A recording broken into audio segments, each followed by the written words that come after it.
नमस्कार दोस्तों, बहुत क्वेश्चन आते हैं कि भगवान गणेश की प्रतिमा को अपने घर के मुख्य द्वार पर लगा सकते हैं कि नहीं लगा सकते हैं। देखिए, कई शॉर्ट्स में मैंने बताया है कि भगवान गणेश की प्रतिमा को जब आप अपने घर के मुख्य द्वार पर लगाते हैं तो उनकी पीठ आपके घर के अंदर की तरफ हो जाती है। और वास्तु में ऐसा माना जाता है कि भगवान गणेश जी की पीठ की तरफ दरिद्रता का वास होता है, यानी गरीबी का वास होता है। तो अगर आप घर के मुख्य द्वार पर गणेश जी की प्रतिमा को इस प्रकार लगाते हैं कि उनकी पीठ आपके घर के अंदर की तरफ हो जाती है, तो ना चाहते हुए भी आपको भविष्य में घोर गरीबी का सामना करना पड़ सकता है।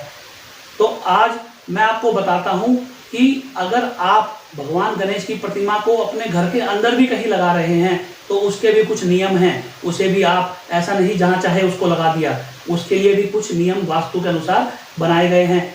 देखिए, मुख्य द्वार पर तो इस प्रकार लगा ही नहीं सकते कि उनकी पीठ आपके घर के अंदर की तरफ हो, लेकिन अंदर क्या करना है उसके लिए मैं आपको बोर्ड के जरिए समझाता हूं कि असल में वास्तु शास्त्र के अनुसार इसके क्या नियम हैं। आप देखिए, ये आपका घर है,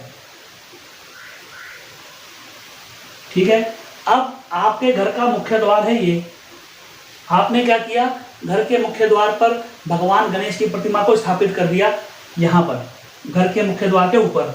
अब उनका मुख जो है घर के बाहर की तरफ है और ना चाहते हुए भी पीठ उनकी आपके घर के अंदर की तरफ है। अब क्या होगा, ये वास्तु के अनुसार एक दोष उत्पन्न करेगा। ऐसा आपको नहीं करना चाहिए। फिर एक कॉन्सेप्ट और आ जाता है। लोग कहते हैं कि ऐसा करते हैं जी, एक गणेश जी की प्रतिमा का मुख बाहर की तरफ, दूसरे का अंदर की तरफ करके लगा देंगे, पीठ को जोड़ करके लगा देंगे तो ठीक रहेगा। लेकिन आज जो केस स्टडीज बताती हैं, ऐसा करना भी आज के आधुनिक वास्तुशास्त्र में ठीक नहीं माना जाता। बड़े बड़े वास्तुशास्त्रियों का ये कहना है कि ये तो इस प्रकार हो गया कि आपने भगवान गणेश को अपने घर का द्वारपाल बना दिया। तो अब इससे तो साफ इनकार कर दिया जाता है कि आप भगवान गणेश की प्रतिमा अपने घर के मुख्य द्वार पर लगाएं। तो अंदर लगाएं तो कैसे लगाएं, मैं आपको बताता हूं। देखिए, ये है आपकी नॉर्थ ईस्ट डायरेक्शन, जो कि घर के मंदिर के लिए बताई गई है। तो इसमें तो आप भगवान गणेश की मूर्ति को स्थापित करते ही हैं, फोटोज को लगाते ही हैं। तो यहाँ पर जब आप भगवान गणेश की फोटो लगाते हैं या मूर्ति लगाते हैं तो उनका मुख आपने क्या करना है, उत्तर की तरफ करना है। अब ऐसा क्यों है, क्योंकि उत्तर दिशा में आप देखेंगे भगवान शिव का वास है, तो उनका मुख अपने पिता की तरफ रहेगा तो वो हमेशा प्रसन्न रहेंगे। इसके अलावा और कहीं आप जब भगवान की प्रतिमा को या फोटो को लगाना चाहते हैं तब क्या नियम है, देखिए, जब भी आप अपने घर के अंदर भगवान गणेश की प्रतिमा को लगाते हैं तो उनकी पीठ हमेशा घर के बाहर की तरफ ही होनी चाहिए। इसका ये मतलब हुआ कि आउटर बाउंड्रीज के ऊपर आपने, इन बाउंड्रीज के ऊपर आपने इस प्रकार से प्रतिमा को लगाना है। तो इसका मतलब क्या हुआ कि भगवान गणेश की प्रतिमा को आपने अपने घर के अंदर इस प्रकार लगाना है कि उनकी पीठ हमेशा आपके घर के बाहर की तरफ रहे।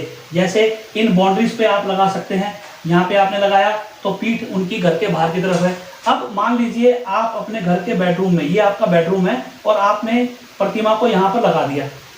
अब इससे क्या होगा कि इनकी पीठ तो रहेगी आपके घर की तरफ ही ना, अंदर की तरफ ही रहेगी। तो ऐसा आपको नहीं करना है। इनकी प्रतिमा आपको हमेशा आउटर बाउंड्रीज पे लगानी है, बाहर की तरफ लगाएंगे तो उनकी पीठ बाहर की तरफ रहेगी और आपके घर पे कोई वास्तु दोष नहीं लगेगा। उम्मीद करता हूं कि आपको इस मूर्ति से संबंधित सभी बातें समझ में आ गई होंगी। अगर आपका इसको लेकर के कोई क्वेश्चन है तो आप कमेंट कीजिएगा, हम कोशिश करेंगे आपको जवाब देंगे।